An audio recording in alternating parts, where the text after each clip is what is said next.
Atenção Brasil, acaba de explodir notícia que pode mudar tudo. O ministro acaba de renunciar e o presidente já aceitou a carta de demissão. Fica comigo até o final do vídeo para você entender o que está acontecendo nos bastidores e o que isso pode significar nos próximos dias. Já deixa o seu like, se inscreva no nosso canal e compartilhe com mais pessoas possíveis para ficarem sabendo da verdade. Então preste bem atenção nas notícias do dia. Só tinha esquerdista, establishment, lixo no jantar em que eles estão falando que o Eduardo tem que parar de fazer o que está fazendo porque ele está, na verdade, prejudicando a direita.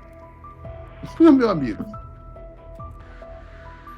se o teu oponente está reclamando tanto assim de você, é porque você está incomodando. Eu confesso que é muito bom chegar no programa de número 200 e ver quantas coisas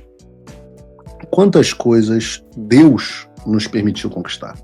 Alguns meses o regime vivia de piada, sarro, chacota. E o underdog, né? O underdog é aquele cara em que ninguém bota muita fé. Ele tem uma vantagem. Porque o underdog, o Rocky Balboa, é o arquétipo do underdog. O próprio nosso Senhor Jesus Cristo é o arquétipo do underdog, né? Esse cara, ele acaba surpreendendo todo mundo que achou que ele não ia conseguir. Não ia chegar em lugar nenhum. E nesse sentido junguiano aqui, eu acho que a gente tem um grande arquétipo do underdog da política brasileira. Primeiro foi Jair Bolsonaro, né? Aquele político do baixo clero, que todo mundo fazia piada, que ninguém acreditaria que ele chegaria lá. O próprio Trump é um desses, ninguém acreditava que ele chegaria lá, etc. E o cara sai da chacota para ter que ser engolido e para virar presidente. É um arquétipo poderoso, é muito forte. Nesse momento, o grande arquétipo do underdog da política brasileira é o deputado Eduardo Bolsonaro.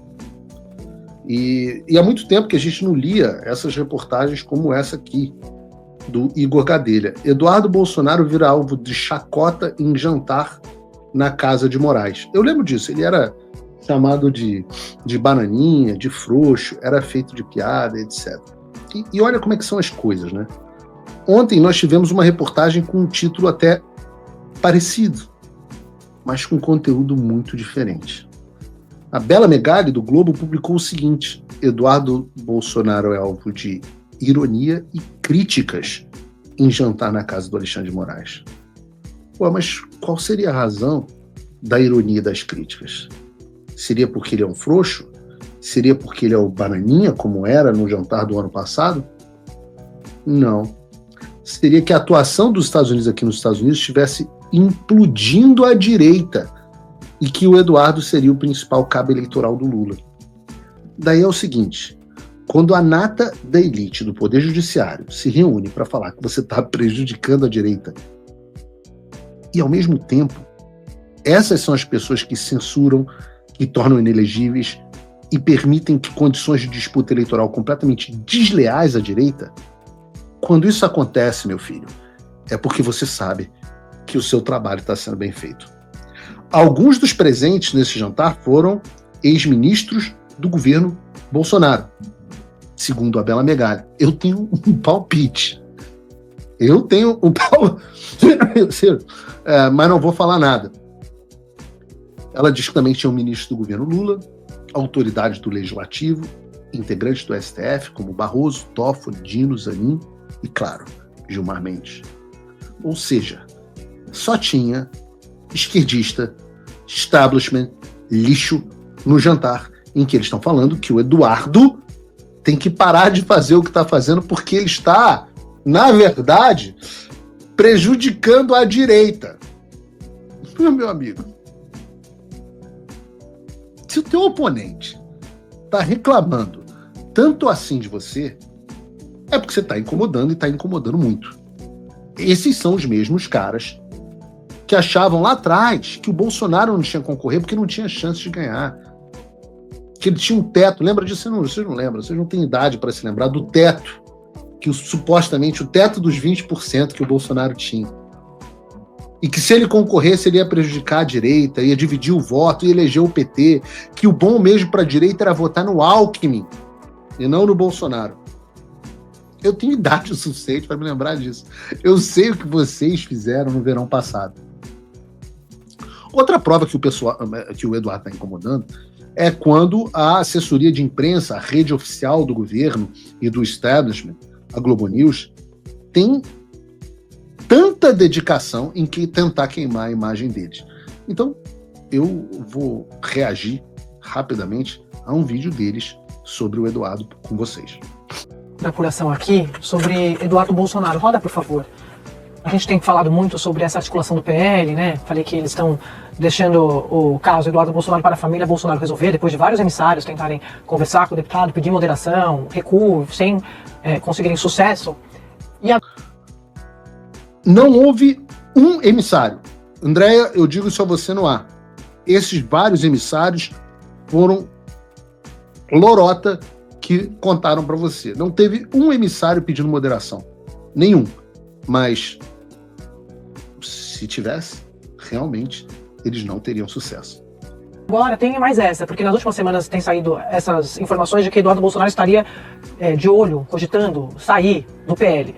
Os aliados dele me dizem que isso é fato para o ano que vem. Ele está ameaçando, inclusive, levar de 25 a 40 deputados. Por quê? Porque ele tem um projeto de poder. Primeiro que ele está reclamando. É verdade que planeja sair do PL, é verdade que levaria entre 25 e 40 deputados, fora os novos que elegeria, mas, porém, entretanto, contudo, todavia, não é verdade que isso é para um projeto de poder, mas a gente vai chegar aí. Que não tem prestígio no PL, partido comandado pelo Valdemar Costa Neto, ele acha que deveria ter mais prestígio, mesmo mais espaço para fazer suas articulações, como eu já contei aqui algumas vezes, e porque ele acha que para fazer essa articulação ele precisa de recurso, e o PL não dá esse dinheiro. Então tem a ver com isso, financiar ações de Eduardo Bolsonaro nessa agenda internacional dele, e também de comunicação, e o PL está dizendo que não vai rolar, não vai ter dinheiro para isso, até porque não quer confusão, principalmente com o Supremo neste momento. Como eu sempre digo... Não é, isso é uma falácia, não é que não tem ações... porque não tem ações porque não tem dinheiro. Não é uma disputa por dinheiro. O dinheiro do partido ele é dado aos candidatos que o partido entende que tem mais capacidade de arraigar votos. O fato é que o deputado Eduardo Bolsonaro não é tratado dentro do PL como o que ele se tornou. E o que ele se tornou? Ele não é simplesmente o filho do Bolsonaro. Ele é um líder internacional.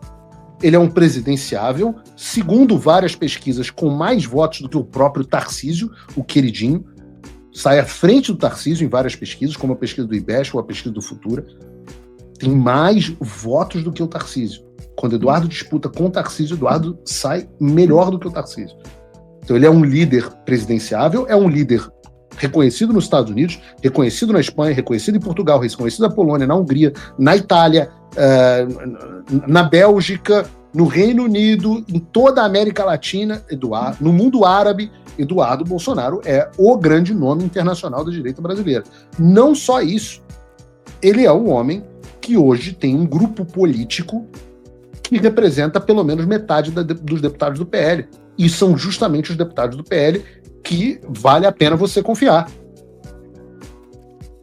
Ora, como deve ser tratado este homem? Deve ser tratado de que forma? Como líder político que é, portanto, por que recursos? Recursos permitem você fazer mais coisas, fazer advocacy, você fazer eventos, você fazer ações. E no final das contas, Eduardo Bolsonaro atua aqui nos Estados Unidos praticamente sozinho, sem nenhuma ajuda do PL. E tudo que lhe foi prometido não foi cumprido. Ora, aí vem uma repórter para mim, eu vou continuar o vídeo, daqui a pouco eu falo sobre isso. Isso aqui, para o PL, Eduardo Bolsonaro é um problema do ex-presidente, eles sabem que ele praticamente jogou a carreira política eleitoral fora neste momento, porque para disputar uma coisa precisa voltar para o Brasil, onde ele enfrenta essas investigações, principalmente essa de coação, que está lá no Supremo. Essa é a maior maluquice de todas. Isso é coisa de débil mental. Eduardo jogou fora a carreira política porque eleitoralmente não consegue voltar ao Brasil por causa da perseguição do Supremo. Ora, raciocina comigo um segundo. Se o Supremo tem o poder de impedir que o Eduardo seja candidato, é porque a candidatura dele não tem importância. Você não pode se submeter a uma lógica eleitoral se você vive num sistema onde quem tem o poder de decidir quem é ou não o candidato é o judiciário, que te odeia. Então, Eduardo Bolsonaro abriu mão de uma carreira política para lutar para que ainda exista via eleitoral para ele e para todos. Porque, de uma forma evidente, qual era o plano dessas pessoas? Eduardo Bolsonaro ficaria aqui e ficaria vendo se o Supremo deixaria ele ser candidato ao Senado. E caso fosse candidato ao Senado, o que poderia ele fazer como senador? Qual é o poder de um senador da República hoje? Eu pergunto a vocês no chat, vocês que estão assistindo o programa, de que cacete vale um senador? Onde Eduardo Bolsonaro é mais efetivo? Como mais um de 81 senadores que se borram de medo para falar sobre qualquer coisa, tirando uma meia dúzia, ou aqui nos Estados Unidos brigando por você? Denúncia e vai a julgamento, a gente não tem a data ainda. E aí ele está ameaçando sair do PL e levar esses deputados. Conversando com lideranças do partido, eles deram risada do número. Porque o que eles dizem? Eles acham que ele está blefando, porque se ele sai do PL, hoje, como ele está dizendo que pode sair, ele perde a blindagem e a proteção do mandato, porque hoje quem faz essa articulação na Câmara é o líder do PL na Câmara, que é o deputado Sócrates Cavalcante. Então se ele sai do PL, por que eles vão ficar segurando o Eduardo Bolsonaro? Se ele for, por exemplo, para o PRTB, que é um dos partidos que estão sendo... Que blindagem? Qual é a blindagem que o Eduardo está recebendo? Eduardo acabou de ser denunciado. Que blindagem é essa? Cogitados ali nos bastidores. E dois, porque eles acham que eles não tem como levar esses deputados que precisam de recursos e contam com um PL, que ele poderia levar 5 deputados ali, fiéis, leais a ele. E 3, a turma do Eduardo Bolsonaro me disse que o projeto dele é ele sucessor, ele herdeiro do espólio de Jair Bolsonaro. Então só para mostrar como tem essa movimentação também nos bastidores, Thomas. Tá tudo errado. Será que Eduardo tem um projeto de poder pessoal mesmo? Olha, eu tenho que dizer uma coisa a vocês aqui. Eduardo Bolsonaro é uma das pessoas menos interessadas em poder que eu conheço. E eu acho que é por isso que a gente se dá tão bem. Eu acho que é por isso que eu gosto tanto dele. Porque, afinal, os grandes líderes são aqueles que não são apegados ao poder e entendem que há uma missão infinitamente maior do que o cargo que eles ocupam. Então aperta o play, Edson.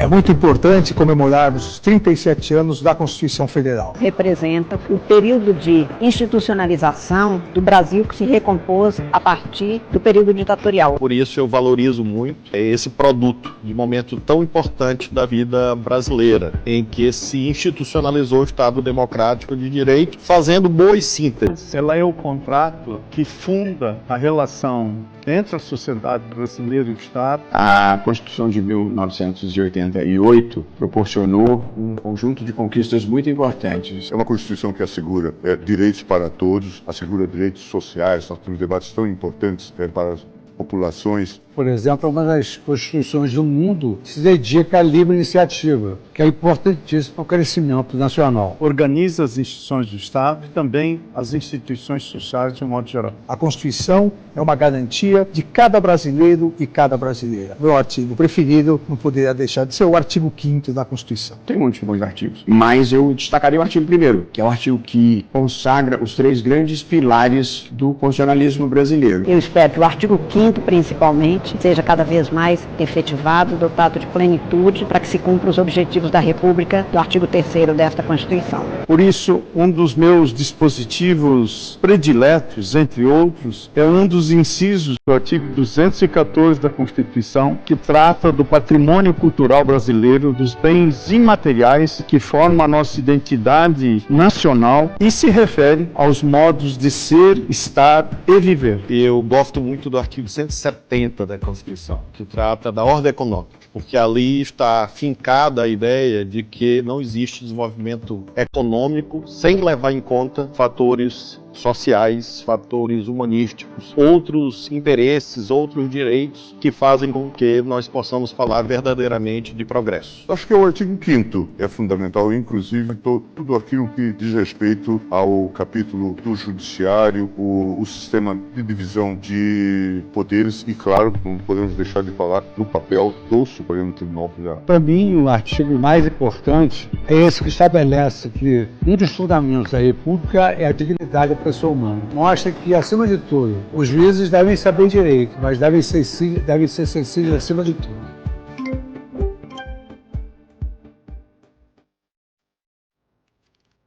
Muito bem. Aí, um show de hipocrisia. Um show de hipocrisia. Mesmo porque eles sabem pela Constituição promulgada em 5 de outubro de 1988 não está mais em vigor no Brasil. Por exemplo, quando se trata de o meu artigo preferido da Constituição, embora tenham mencionado o artigo no 5º, 1º, 170, 214, eu preciso lembrá-los de um artigo que é o artigo 220. O artigo 220 da Constituição Federal garante a livre manifestação do pensamento, da criação, da expressão e da informação. Deixa eu lembrar essa turma novamente, porque eu não sei se é a mesma, né? Eu não sei se é a mesma Constituição. Deve ter outra promulgada ao longo aí dos últimos tempos e eu não vi. Desculpa. Eu peço perdão à audiência, eu devia estar dormindo. Eu não vi. Mas a mesma Constituição que eles comemoraram ontem os 37 anos e nós apenas lembramos, eu não consigo comemorar. Comemorar o quê? O quê? Tem deputado ou ex-deputado preso. Tem presidente da República usando tornozeleira e preso em casa. Como assim Constituição? Tem um senhor chamado Felipe Barros que não viajou, está preso em casa. Dona Vildete, Dona Iraci, Dona Juscelene, Dona Rosana, o Clezão morreu. Mas pera um pouquinho. Constituição? Vamos lá, voltamos ao artigo 220, que eles não lembraram, talvez nem conheçam. Mas eu preciso aqui dizer a estes excelentíssimos que existe um artigo na Constituição, o artigo 220, que eu repito, garante a livre manifestação, não é aquela mais ou menos livre, não é aquela mais ou menos até a página 18, não. Livre manifestação do pensamento, da criação, da expressão e da informação em qualquer forma. Ok? Estou tentando lembrá-los aí. Sem sofrer restrições, exceto pelas que a própria Constituição estabelece, ou seja, existem ferramentas dentro da Constituição que garantem a manutenção da ordem. Ninguém precisa criar nada. Entretanto, criaram. Segue. O parágrafo 2º veda a censura política. Repito, o parágrafo 2º do artigo 220 dessa Constituição, que eles comemoraram 37 anos ontem, o parágrafo 2º do artigo 220 veda, ou seja, proíbe, não pode ter, em hipótese alguma, a censura política, ideológica e artística. E o parágrafo 1º reforça que nenhuma lei, nem a que eles estão criando agora, que agora o Supremo também legisla, não é, Gilmar? Nenhuma lei pode impedir a plena liberdade de informação jornalística. Alan dos Santos, Rodrigo Constantino, Paulo Figueiredo, dentre tantos outros, em qualquer veículo de comunicação. Em resumo, o artigo estabelece: atenção, senhores ministros, artigo 220, da mesma Constituição que vocês comemoraram ontem e que a gente já deve ter comemorado a missa de 7º dia dela, 1 ano de morte, enfim. Esse artigo, ele estabelece a liberdade de expressão. As pessoas podem expressar suas ideias e pensamentos livremente.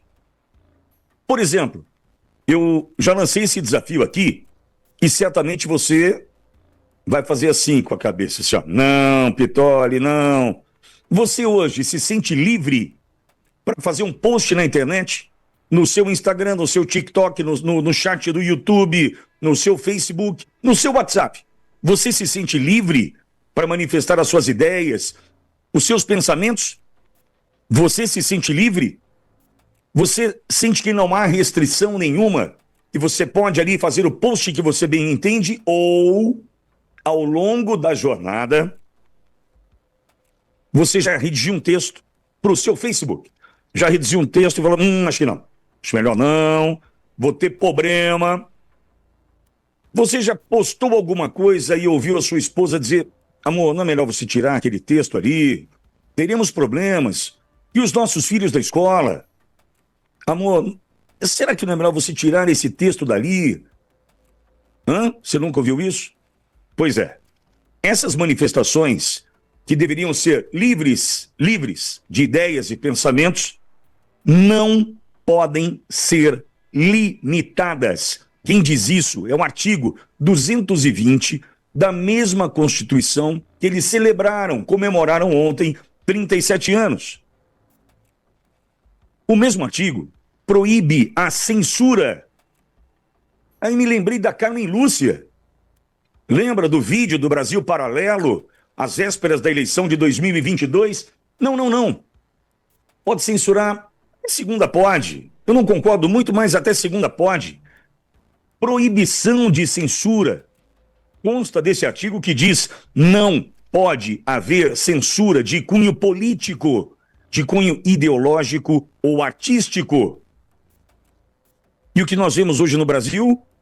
Por exemplo, se você acha que eu aqui, onde eu estou agora, numa plataforma, com o canal mais assistido no YouTube nas manhãs do Brasil, você acha que eu tenho plena liberdade?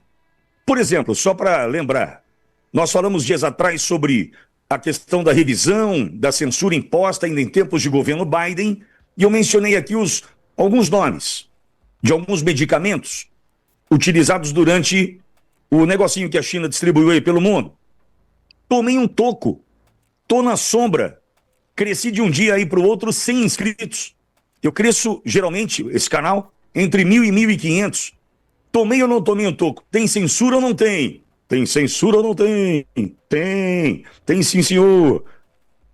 Liberdade de informação, também está prevista a liberdade de informação nesse artigo. Nenhuma lei, pode criar obstáculos à liberdade de imprensa e de informação nos meios de comunicação. Eu vou repetir para aquele que esqueceu, que está lá no Supremo, né, e disse defender e gostar mais do artigo tal, do 5º, do 1º, do 170, do 214, e esqueceu do que trata da nossa liberdade. Isso é intencional. Não manifestar a lembrança pelo artigo que garante a liberdade mostra o que essa turma que censura pensa. Liberdade de informação, repito, nenhuma lei pode criar obstáculos à liberdade de imprensa e de informação nos meios de comunicação. Esse artigo protege o direito de se comunicar, de se informar, sendo um dos pilares, atenção ministros, que dizem defender a democracia, o Estado democrático de direito. Esse é um dos artigos que preserva pilares da democracia no Brasil, mas ressalva que essa liberdade, atenção, só encontra limites defendidos pela própria Constituição e não por novidades que vão chegando. Olha, agora tem o flagrante perpétuo para a gente prender deputado. Agora tem prisão preventiva antes da hora, não sei o quê, não cumpre o regimento, o ordenamento, o rito. Não, agora a gente mantém preso lá, né, um coitado até ele morrer, mesmo que a PGR tenha orientado a sua liberdade para cuidar da sua saúde, porque eu não estou nem aí. Não vou olhar para a lei, não vou preservar a vida de outro brasileiro. Eu não vou deixar a Auriverde veicular um vídeo que mostra exatamente o momento em que soltavam bombas de efeito moral e atiravam balas de borracha contra brasileiros que eram jogados dentro de uma armadilha, dentro dos prédios públicos. Eu não vou deixar a Auriverde mostrar isso, eu vou tirar o programa da Auriverde Brasil do ar. Não vou deixar. Você acha que vou deixar a Auriverde mostrar um negócio desse? Que pode, então, né, de fato, mostrar o que o nosso plano tinha por trás disso tudo, que era jogar o brasileiro nessa emboscada? Você acha que eu vou deixar a Auriverde Brasil mostrar? Vou deixar Brasil Paralelo mostrar, né, como foi, como se deu, né, o 6 de setembro de 2018, no ataque ao presidente Jair, então candidato à presidência, Jair Bolsonaro? Então, amigo, celebrar o quê? Celebrar o quê? Comemorar o quê?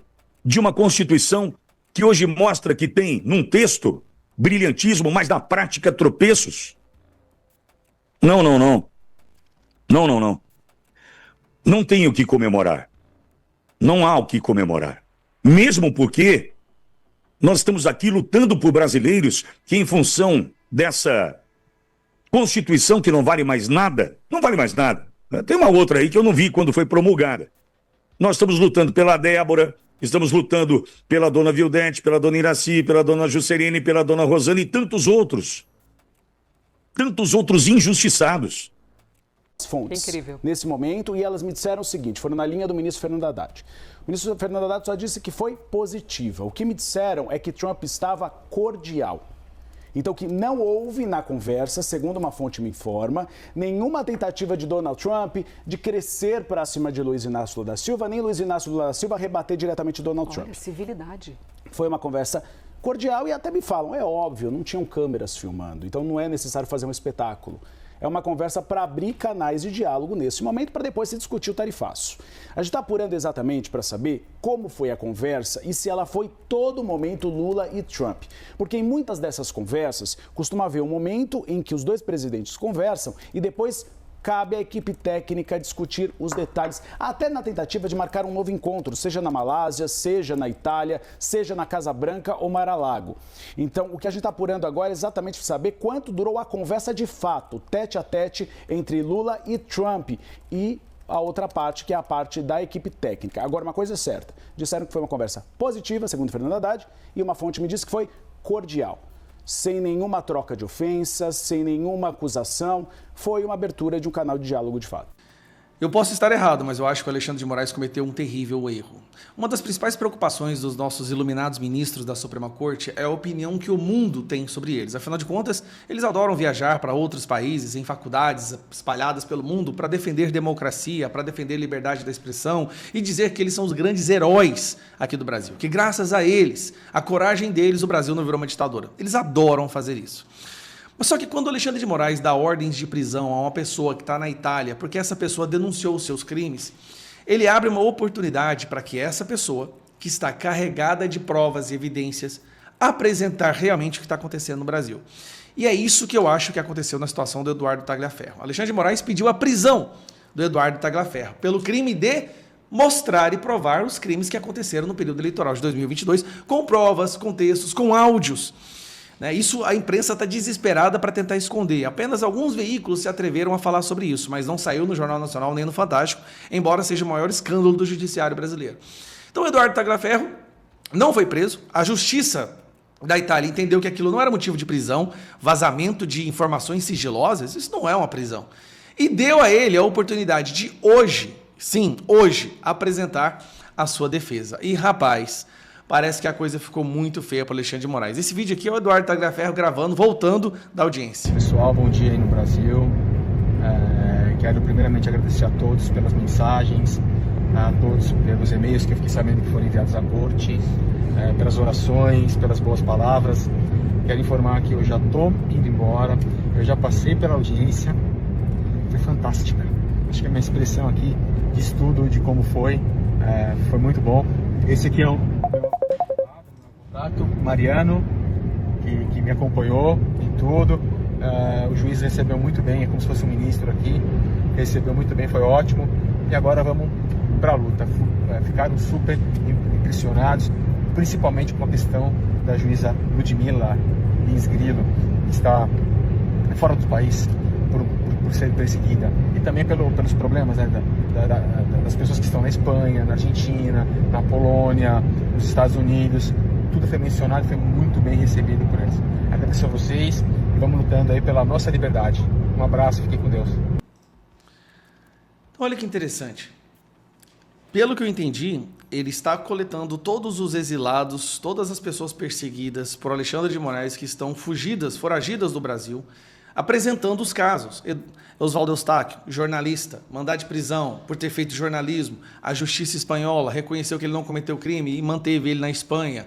Alan dos Santos, Ludmila Lins Grilo, uma juíza que criticou Alexandre de Moraes e agora também pode estar presa, está fugida, né? Está morando nos Estados Unidos, mas também com sua vida destruída, e vários outros casos. O que não faltam são casos. Paulo Figueiredo, Rodrigo Constantino, Elisângela, Flávia Flores, eu acho que uma cidadã americana que tem mandado de prisão. Ou seja, o que o Tagliaferro fez? Ele apresentou para a justiça da Itália, falou assim, olha, esse cara está mandando prender todo mundo que critica ele, que prova os crimes dele, que o contesta. Então, assim, e ele é sancionado pela Lei Magnitsky, que eu acredito que o pessoal de lá nem sabia disso, mas é um sancionado como violador dos direitos humanos. Então, eu acho que a situação vai meio que dar uma invertida. Eu posso estar fazendo uma coisa que a gente chama de wishful thinking, né? Que é vendo a realidade da maneira que nós gostaríamos que ela fosse. Mas eu acredito que as coisas vão começar a mudar a cada dia. E quanto mais o Alexandre de Moraes continuar perseguindo pessoas nesses processos ilegais, inquéritos ilegais, sigilosos, essas coisas obscuras, né? Pior vai ficar a credibilidade da nossa Suprema Corte. Então, acho que viajar para a Itália, por exemplo, para dar palestras sobre democracia, também vai ser uma outra coisa que vai ficar para trás aí na vida dele. Torcer para que o Eduardo Tagliaferro continue fazendo seu trabalho. Eu acredito que ele recebeu e-mails, inclusive, de comissões do Senado e comissões também da Câmara dos Deputados apoiando o seu trabalho, dizendo que ele não cometeu crime algum, que ele está, na verdade, denunciando crimes e, por isso, ele está sendo perseguido. E eu acho, sinceramente, que o Alexandre de Moraes cometeu um terrível erro. Mas é isso. Espero que ele cometa mais erros até que um dia, quem sabe, a gente volte a viver livremente. Premier da França renuncia menos de um mês após assumir. Presidente Emmanuel Macron aceitou a demissão do premier. Nessa segunda-feira, dia 6, o primeiro-ministro francês Sébastien Lecornu renunciou ao cargo horas após anunciar a composição de um novo gabinete. O presidente Emmanuel Macron aceitou a demissão do premier, agravando a crise política vivida pela França há mais de um ano. A renúncia aumenta a chance de uma dissolução do parlamento e da convocação de novas eleições. A França teve 5 primeiros ministros nos últimos 2 anos. Elisabeth Borne, Gabriel Attal, Michel Barnier, François Bayrou e Lecornu. Com apenas 27 dias, o governo Lecornu se torna o mais curto desde 1958, quando a França instituiu a Quinta República. Após o anúncio da queda de Lecornu, alguns líderes da oposição pediram a renúncia de Macron. A contagem regressiva começou, disse a deputada Mathilde Panot, líder do partido A França Insubmissa, considerado de ultra-esquerda. Lecornu apresentou uma carta de demissão poucas horas após o presidente da França, Emmanuel Macron, ter anunciado uma nova composição de governo, uma reformulação de ministros para trabalharem sobre Lecornu. O premier atribuiu sua renúncia à intransigência dos partidos políticos do país, que, segundo ele, colocaram seus interesses à frente dos da França. Ele estava pronto para ceder, mas cada partido político queria que o outro adotasse tudo o seu programa, disse ele em um discurso no pátio do Palácio de Matignon, sede do gabinete do primeiro-ministro. Em publicação no X, neste domingo, sobre o novo governo, o até então premier enfatizou a difícil missão de que os novos ministros teriam de apresentar o orçamento para o país antes de 31 de dezembro. Eles aceitaram isso sabendo que terão que chegar a um acordo com a oposição, completou. Lecurno, nomeado para a carga em 9 de setembro, anunciou a composição de um novo governo na noite de domingo. E logo depois se viu no fogo cruzado de todo o aspecto político, incluindo a da direita, que faz parte da coalização governista. Antes de assumir, Sebastien era ministro da Defesa do país e exerceu uma série de funções do governo desde a primeira eleição de Macron em 2017. Lecurno substituiu François Bayrou, que renunciou ao cargo após 9 meses de gestão. Lecurno foi o 5º premier do segundo mandato de Macron, que começou em 2022. Ex-conservador, ele se juntou ao movimento centrista de Macron em 2017. A instabilidade no governo se deve principalmente a uma grande crise econômica no país. Nenhum outro país da União Europeia está tão endividado em termos absolutos quanto a França. Parte da crise é causada também pela impopularidade de Macron, provocada por medidas como uma reforma que elevou de 62 para 64 anos a idade da aposentadoria. Em seu segundo mandato, que vai até 2027, ele não pode concorrer à reeleição. Nas eleições para o Parlamento Europeu, em julho do ano passado, o partido de Macron, Renascimento, foi derrotado. No ano passado, Macron surpreendeu ao convocar uma eleição parlamentar adiantada. O resultado foi o parlamento rachado em 3 blocos: esquerda, centro-direita e ultradireita, sem que nenhum tivesse sido obtido a maioria para governar. Desde então, 2 premiers, Michel Barnier e Bayrou, foram destituídos por causa das divergências sobre as finanças públicas.